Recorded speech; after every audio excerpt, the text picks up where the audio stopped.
মাননীয় প্রধানমন্ত্রী, আপনার কন্যা সন্তান জাইমা রহমানের মতো আমরাও আপনার সন্তানের মতো।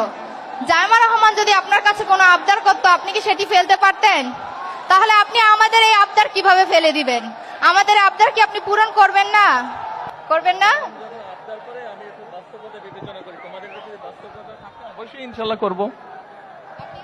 আমাদের ছাত্রী নামটা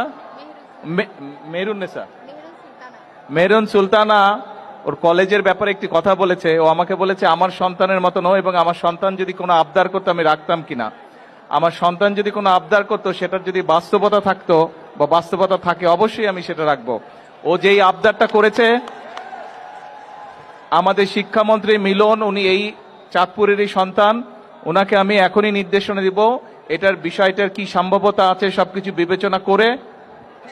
হ্যাঁ, কি ঠিক আছে? শুনেছেন? শুনেন নাই? আচ্ছা ঠিক আছে, তুমি তোমার কলেজের পক্ষ থেকে একটা দরখাস্ত দাও আমার কাছে। ওখানে যাও, গিয়ে প্রিন্সিপাল স্যারের সাথে কথা বলে একটা দরখাস্ত দাও, তারপরে আমি দেখছি। সরকার থেকে কিছু আইন কানুন আছে, কাজেই আমরা চেষ্টা করব সম্ভাব্যতা যাচাই করে বাস্তবায়ন করতে।